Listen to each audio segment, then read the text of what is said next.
Assalamualaikum warahmatullahi wabarakatuh. Perkenalkan, saya Solihudin, salah seorang guru penggerak Angkatan 3, perwakilan dari SMP Negeri 1 Cimas, Kabupaten Sukabumi. Dalam kesempatan kali ini, perkenankan saya untuk berbagi aksi nyata saya atas hasil refleksi saya mengenai modul Merdeka Belajar yang terdapat di platform Merdeka Mengajar. Baik, tanpa menunggu lama lagi, let's check this out. Pada topik Merdeka Belajar yang terdapat di platform Merdeka Mengajar, terdapat beberapa modul yang harus kita pelajari. Ada 5 modul yang harus kita baca, di mana modul pertama itu mengenali dan memahami diri sebagai pendidik. Modul kedua itu berisi tentang mendidik dan mengajar. Modul ketiga itu mengenai mendampingi murid dengan utuh dan menyeluruh. Modul keempat itu berisikan tentang mendidik dan melatih kecerdasan budi pekerti. Dan modul kelima itu mengenai pendidikan yang mengantarkan keselamatan dan kebahagiaan. Untuk modul pertama, mengenali dan memahami diri sebagai pendidik, terdapat 3 materi yang harus kita pelajari. Satu adalah mengenai materi mengenali diri dan perannya sebagai pendidik.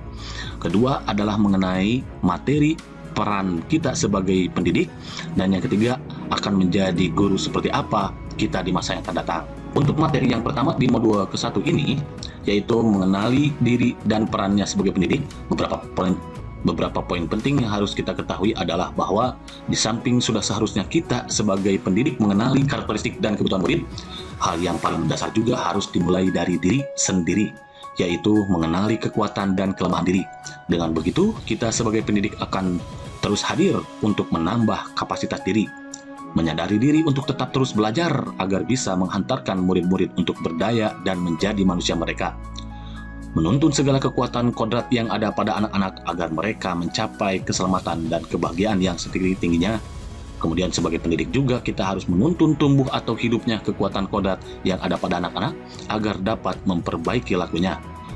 Tumbuhnya kekuatan kodrat anak bukan dasarnya. Di materi refleksi mengenai apa peran kita sebagai guru, beberapa poin penting yang perlu untuk kita ketahui diantaranya adalah bahwa kita sebagai pendidik hendaknya menyelaraskan peran sebagai pendidik yang relevan dengan konteks murid dan zaman, membekali murid-murid dengan pengetahuan, keterampilan, dan sikap untuk terus belajar, mendampingi mereka memahami dan mencapai tujuan belajar.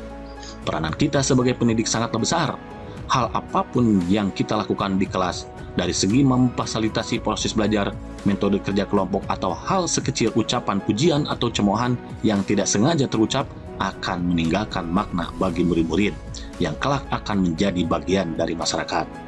Setiap hal kecil yang kita sampaikan di dalam kelas akan berkontribusi pada kecakapan hidup anak saat dewasa. Sebab saat mengajar di dalam kelas, sejatinya kita sedang membentuk masyarakat dan membentuk budaya masa depan. Selanjutnya, masih di modul 1, mengenai refleksi kita ingin menjadi guru seperti apa di masa yang akan datang. Beberapa poin penting yang perlu untuk kita ketahui diantaranya adalah bahwa menjadi guru atau pendidik itu sangat menantang. Terlebih lagi dengan perubahan yang dinamis seperti yang kita alami saat ini. Guru perlu adaptif terhadap perubahan. Sebagaimana yang diungkapkan oleh Ki Hajar Dewantara bahwa pendidikan umumnya berarti daya upaya untuk memajukan bertumbuhnya budi pekerti yang meliputi kekuatan batin dan karakter, pikiran, intelek, dan tubuh anak. Tidak hanya sebatas materi yang kita ajar kepada anak-anak, tapi juga semua tingkah laku, tutur kata, dan cara kita mengajar akan membekas dan membentuk murid-murid, sebagaimana kita dibentuk oleh guru kita dahulu. Memang tidak mudah, namun layak untuk diperjuangkan. Selanjutnya, di modul kedua, kita akan belajar mengenai modul mendidik dan mengajar, di mana modul ini terdiri dari 3 materi yang harus kita pelajari, mulai dari mendidik menyeluruh, pendidikan selama 1 abad, dan menjadi manusia secara utuh. Dimulai dari mendidik yang menyeluruh, beberapa poin yang perlu untuk kita ketahui diantaranya adalah bahwa pengajaran adalah suatu cara menyampaikan ilmu atau manfaat bagi hidup anak-anak secara lahir maupun batin. Pengajaran merupakan salah satu bagian dari pendidikan, sebagaimana halnya mengajar adalah salah satu bagian dari mendidik. Pendidikan adalah tempat menaburkannya benih-benih kebudayaan yang hidup dalam masyarakat, sekaligus sebagai sumber instrumen tumbuhnya unsur peradaban. Bagaimana diungkapkan Ki Hajar Dewantara bahwa pendidikan sebagai tuntunan, yaitu tuntunan dalam hidup tumbuhnya murid. Mendidik adalah menuntun segala kodrat yang ada pada anak, agar mereka dapat mencapai keselamatan dan kebahagiaan yang setinggi-tingginya, baik sebagai manusia maupun sebagai anggota masyarakat. Guru dapat memberikan praktik pembelajaran yang mengembangkan kerjasama, empati, menghargai sesama, dan berkontribusi sosial kepada sesama, sehingga murid dapat menemukan dan terbekali dengan kebudayaan-kebudayaan bangsa yang jika terus-menerus ditumbuhkan, maka kebudayaan bangsa akan semakin kuat dan tentu saja akan membantu murid atas kehidupan dan penghidupannya. Di materi berikutnya, untuk modul mendidik dan mengajar ini, kita akan belajar mengenai pendidikan selama 1 abad, tentang refleksi mengenai praktek pembelajaran apa yang sudah dan sesuai dengan cita-cita sistem pendidikan nasional, di mana pada sistem pendidikan di zaman kolonial Belanda itu didasarkan atas perintah dan sanksi juga diskriminasi. Sementara Ki Hajar Dewantara memperkenalkan sistem Among, yakni yang sebagaimana sudah kita kenal, ing ngarso sung tulodo, ing madyo mangun karso tut wuri handayani. Ing ngarso sung tulodo, hendaknya seorang guru haruslah berkomitmen menjadi seorang yang teladan. Ia harus memberikan contoh yang baik. Ing madya mangun karso, seorang guru haruslah membangkitkan atau menguatkan semangat murid-muridnya. Tuturi handayani, yakni seorang guru haruslah memberikan dorongan atau menjadikan murid-muridnya menjadi mandiri. Sebagaimana yang diungkapkan oleh Ki Hajar Dewantara bahwa pendidikan yang sesuai dengan bangsa kita adalah pendidikan yang humanis, kerakyatan, dan kebangsaan. Dan pendidikan dan pengajaran pengetahuan atau kecerdasan barat mungkin dapat kita gunakan dengan syarat pendidikan kebudayaan dan nasional kita diberikan kepada murid demi terwujudnya keluhuran manusia, nusa, dan bangsa serta menjadi bagian dari kesatuan prikemanusiaan. Masih di modul yang kedua mengenai mendidik dan mengajar, kita akan belajar tentang menjadi manusia secara utuh, di mana beberapa poin penting yang perlu untuk kita ketahui pada materi ini diantaranya adalah bahwa manusia itu terdiri dari badan jasmani, yakni lahir, dan badan rohani, yakni batin. Manusia memiliki akal untuk berpikir, merasa, dan berkarya. Bersatunya pikiran, perasaan, dan kehendak dapat menimbulkan daya dan memunculkan budi pekerti yang menandakannya sebagai manusia merdeka, yakni manusia yang dapat memerintah dan menguasai dirinya atau mandiri, dan itulah kodrat sebagai manusia. Dalam hal ini, pendidik berperan dalam membantu murid memenuhi kebutuhan lahir dan batin agar mencapai keseimbangan dalam menjalani kehidupan. Pendidikan atau tuntunan seyogyanya mampu memberikan didikan lahir maupun didikan batin kepada para murid agar terpenuhi kebutuhan kehidupan dan penghidupannya. Pendidikan adalah tempat persemaian benih-benih kebudayaan yang hidup dalam masyarakat dan daya upaya untuk memajukan perkembangan budi pekerti, pikiran, dan jasmani sebagaimana diungkapkan oleh Ki Hajar Dewantara. Pengembangan budi pekerti dapat berupa olah pikiran atau olah pikir, olah rasa atau karakter, yakni mengharuskan perasaan atau karakter, dan olah karsa menguatkan kemauan, serta olahraga menyehatkan jasmani. Pada modul 3A, kita akan belajar mengenai mendampingi murid dengan utuh dan menyeluruh, di mana modul ini terdiri dari 2 materi, yakni kodrat murid dan trikon. Materi kodrat murid yang terdapat di modul 3 ini, beberapa poin penting yang perlu kita ketahui diantaranya mengenai kodrat keadaan, bahwa murid pada dasarnya dipengaruhi kodrat keadaan yang meliputi kodrat alam dan kodrat zaman. Kodrat alam berkaitan dengan sifat dan bentuk lingkungan di mana mereka berada, sementara kodrat zaman bagian dasar pendidikan murid yang berhubungan dengan isi dan irama. Dalam melakukan perubahan, maka perlu kita perhatikan prinsip-prinsip perubahan asas trikon, sebagaimana yang diungkapkan oleh Ki Hajar Dewantara yang meliputi kontinu, konvergen, dan konsentris, di mana asas kontinu memandang kemajuan kebudayaan merupakan keharusan lanjutan langsung dari kebudayaan itu sendiri. Sementara untuk konvergen, kebudayaan menuju arah kesatuan kebudayaan dunia atau kemanusiaan. Dan asas konsentris memandang kebudayaan harus mempunyai karakteristik dan sifat kepribadian sendiri. Pada modul keempat, yakni modul mendidik dan melatih kecerdasan budi pekerti, terdapat satu materi yang harus kita pelajari, yakni mengenai menumbuhkan budi pekerti. Pada materi menumbuhkan budi pekerti di modul keempat ini, beberapa poin yang perlu untuk kita ketahui diantaranya bahwa budi pekerti atau yang kita kenal dengan watak merupakan hasil dari bersatunya gerak pikiran, perasaan, dan kehendak atau kemauan, sehingga menimbulkan suatu tenaga. Pekerti juga dapat dimaknai sebagai perpaduan antara cipta atau kognitif dan rasa atau afektif sehingga menghasilkan karsa atau psikomotorik. Budi pekerti adalah kemampuan kodrat manusia atau individu yang berkaitan dengan bagian biologis dan berperan menentukan karakter seseorang, sebagaimana yang diungkapkan Ki Hajar Dewantara. Keluarga merupakan tempat utama dan paling baik melatih karakter anak atau murid. Namun, pendidik turut serta ikut membantu murid untuk menemukan kecerdasan budi pekerti dengan tuntunan dan keteladanan. Seseorang yang mempunyai kecerdasan budi pekerti akan senantiasa memikirkan, merasakan, dan mempertimbangkan setiap perilaku yang ditampilkannya. Ketika di dalam kelas misalnya kita menemukan salah seorang murid yang sangat pemalu untuk mengungkapkan pendapatnya, maka tugas kita sebagai pendidik yakni membantunya untuk membuatnya sadar alasan mengapa penting untuk berani berpendapat, yakni akal, lalu mengasah perasaan dan perilaku yang membuatnya berpikir rasa dan memunculkan kehendak, yakni karsa untuk memunculkan perilaku berani mengungkapkan pendapatnya. Berikutnya, masih di modul keempat, ada materi teori konvergensi dan pengaruh pendidikan. Beberapa poin penting yang perlu kita ketahui bahwa teori ini didasarkan atas dua teori utama, yakni tabula rasa, yang beranggapan bahwa kodrat anak ibarat kertas kosong yang dapat diisi dan ditulis oleh pendidik dengan pengetahuan dan wawasan yang diinginkan pendidik. Sementara teori yang kedua yaitu teori negatif, yang beranggapan bahwa kodrat anak ibarat kertas yang sudah terisi penuh dengan berbagai macam coretan dan tulisan.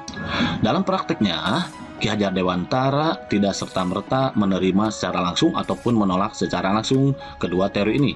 Beliau mengintegrasikan kedua teori ini yang kemudian dikenal dengan teori konvergensi, di mana Ki Hajar Dewantara memandang manusia sebagai suatu kertas yang sudah terisi dengan tulisan-tulisan yang samar dan belum jelas arti dan maksudnya. Maka tugas pendidikan adalah membantu manusia atau individu untuk dapat menebalkan dan memperjelas arti dan maksud tulisan samar yang ada di kertas tersebut dengan tuntunan terbaik. Ki Hajar Dewantara juga membagi budi pekerti atau watak manusia menjadi bagian biologis dan intelligible, di mana rasa takut, malu, kecewa, iri, egoisme, rasa berani, dan segala perasaan dan jiwa manusia adalah bagian biologis yang tak dapat berubah. Sementara kecakapan dan keterampilan pikiran, kemampuan menyerap pengetahuan adalah bagian intelligible yang dapat berubah karena pengaruh keadaan dan lingkungan, termasuk salah satunya pengaruh pendidikan. Maka kita sebagai pendidik dapat membantu murid untuk menguasai diri secara tetap dan kuat, sehingga murid akan dapat melenyapkan atau mengalahkan tabiat-tabiat biologis yang kurang baik itu.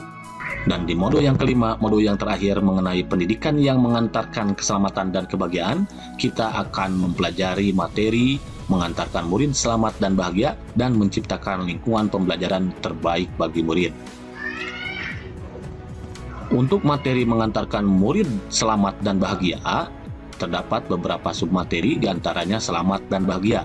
Beberapa poin yang penting untuk kita ketahui diantaranya bahwa kita harus menyadari bahwa perspektif pendidik tidak selalu sama dengan perspektif murid.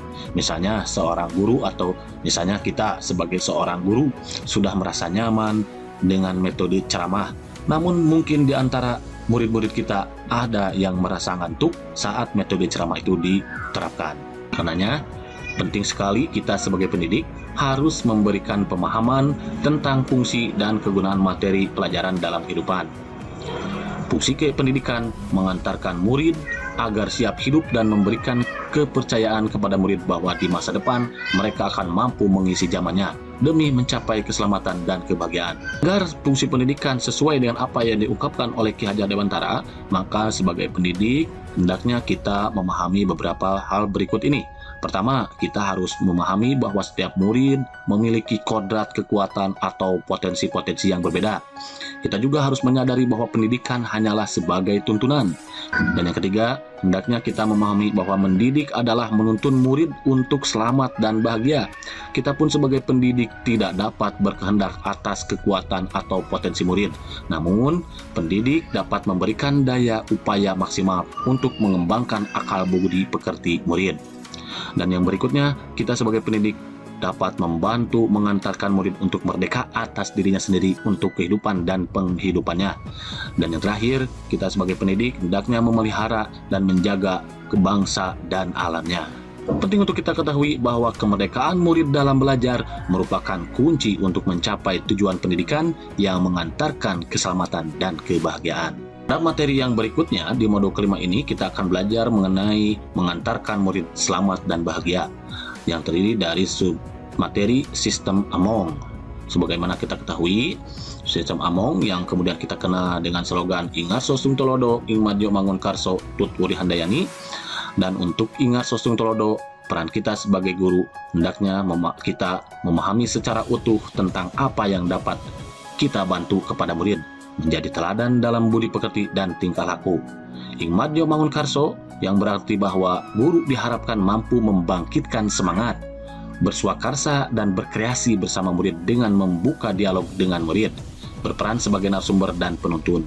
Sementara untuk Tut Wuri Handayani, guru tidak sekedar memberikan motivasi, tetapi juga memberikan saran dan rekomendasi dari hasil pengamatannya agar mampu mengeksplorasi daya cipta, rasa, karsa, dan karyanya. Sistem Among didasarkan pada dua hal, yakni kodrat alam, yang merupakan syarat untuk mencapai kemajuan pendidikan sesuai dengan potensi murid, dan kemerdekaan sebagai syarat untuk menghidupkan dan menggerakkan kekuatan lahir dan batin murid hingga dapat mencapai selamat dan bahagia. Yang pada akhirnya bahwa perlu untuk kita ketahui, sistem Among adalah memberikan contoh tentang baik dan buruk tanpa harus mengambil hak murid agar bisa tumbuh dan berkembang dalam suasana batin yang merdeka sesuai dengan dasarnya. Di materi berikutnya untuk modul 5 ini kita akan belajar mengenai Merdeka Belajar Abad 21. Salah satu metode pembelajaran abad 21 yang berpusat pada murid adalah pembelajaran berbasis proyek, di mana dalam pelaksanaannya kita sebagai guru dapat memulainya dengan mengajak murid untuk mengamati permasalahan dan potensi yang ada di sekitarnya. Kemudian kita bersama murid merancang proyek yang akan dilakukan. Kemudian murid mencari data dan informasi dengan bimbingan guru. Dan terakhir murid menyimpulkan dan menyampaikan hasilnya melalui media yang menurutnya sesuai. Kemudian untuk Merdeka Belajar Abad 21 ini, guru juga dapat membimbing murid untuk memiliki kompetensi 4C. Berpikir kritis, kreatif, kolaborasi, dan komunikasi. Di mana dalam pelaksanaannya, guru dapat memulainya dengan memberikan pertanyaan-pertanyaan terbuka dalam proses belajar murid. Seperti misalnya, bagaimana menurutmu tentang kondisi lingkungan sekitar saat ini? Apa yang menarik dari masalah atau potensi ini sehingga ingin kita bahas? Pertanyaan-pertanyaan tersebut mendorong untuk berpikir kritis dan logis. Dan di materi berikutnya, di modul yang kelima ini kita akan belajar mengenai menciptakan lingkungan pembelajaran terbaik murid, yang terdiri dari submaterinya itu adalah bagaimana membimbing murid memperbaiki bangsa. Beberapa poin penting yang perlu untuk kita ketahui diantaranya bahwa kita sebagai guru perlu mendorong murid untuk mengembangkan keterampilan kerjasama dan gotong royong, membantu murid lain yang mengalami kesulitan belajar. Nah, sebagaimana kita ketahui bahwa gotong royong atau bekerja sama merupakan budaya ciri khas bangsa Indonesia, sehingga dengan membimbing murid untuk menemukan kesadaran bahwa gotong royong atau kerjasama penting dan bermanfaat, secara tidak langsung menanamkan, melestarikan, dan memperbaiki budaya bangsa Indonesia. Yang pada akhirnya perlu kita ketahui bahwa sejatinya mengajar dan mendidik adalah bagian dari kebudayaan. Dan di materi yang terakhir, di modul yang kelima ini kita akan belajar mengenai menciptakan lingkungan pembelajaran terbaik murid, yang terdiri dari submaterinya itu yaitu mengenai peran keluarga, sekolah, dan masyarakat, yang selanjutnya kita kenal dengan Trisentra Pendidikan. Beberapa poin penting yang perlu untuk kita ketahui bahwa Trisentra Pendidikan adalah 3 wadah dasar proses pembentukan pendidikan murid, yakni meliputi alam keluarga, alam perguruan, dan alam pergerakan pemuda atau komunitas atau masyarakat. Ketiganya berperan dan berkontribusi mengembangkan pengetahuan, nilai-nilai, dan keterampilan murid. Sebagaimana diungkapkan Ki Hajar Dewantara bahwa menghidupkan, menambah, dan mengembirakan perasaan kesosialan tidak akan dapat terlaksana jika tidak didahului oleh pendidikan diri, pendidikan individu.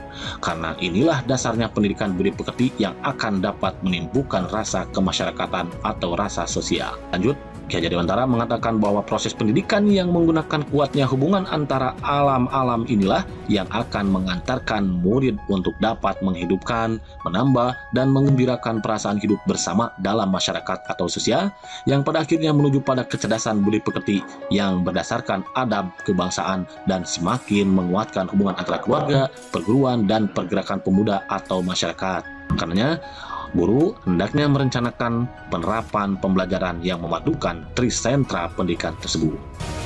Demikian video disampaikan, mohon maaf atas kekurangan, kiranya video ini bisa memberikan inspirasinya untuk kita semua.